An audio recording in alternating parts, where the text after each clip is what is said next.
Qu'est-ce qu'une crise de change? Le marché des changes est un marché sur lequel se retrouvent tous les acteurs qui souhaitent échanger une devise contre une autre devise, par exemple l'euro contre le dollar.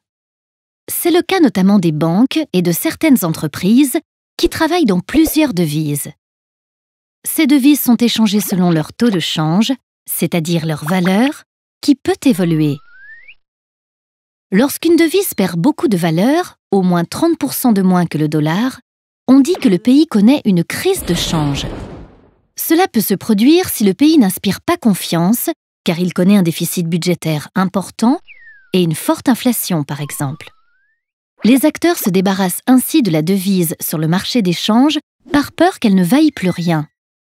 Mais ce phénomène peut être amplifié si les spéculateurs anticipent la perte de valeur de la devise et la vendent tant qu'elle est élevée pour pouvoir la racheter moins cher une fois dévaluée. C'est une crise auto-réalisatrice. En effet, s'ils vendent la devise, ils augmentent l'offre et diminuent la demande, ce qui revient à baisser sa valeur.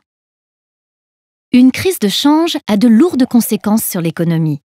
Par exemple, si une banque suédoise emprunte 300 $ lorsqu'une couronne suédoise équivaut à 0,12 $, elle devra rembourser 2500 couronnes.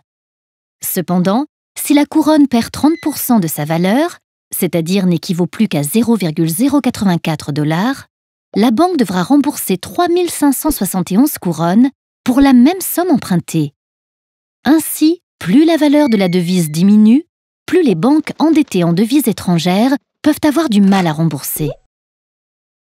Face à une telle crise, les banques centrales peuvent augmenter leur taux directeur, c'est-à-dire le taux auquel elles prêtent de l'argent aux banques, pour que ces dernières augmentent également leur taux d'intérêt et que les spéculateurs aient plus de difficultés à emprunter et donc à acheter des devises. Ou utiliser leurs réserves en devises étrangères, très souvent le dollar, pour rééquilibrer l'offre et la demande.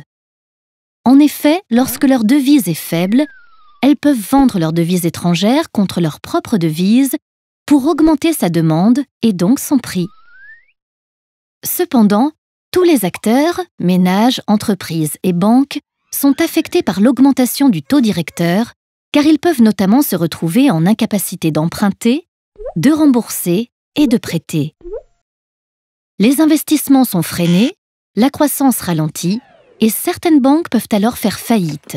C'est ce que l'on appelle une crise bancaire. La valeur d'une monnaie a donc une importance capitale pour un pays puisqu'elle peut être à l'origine de plusieurs crises et notamment de crises bancaires.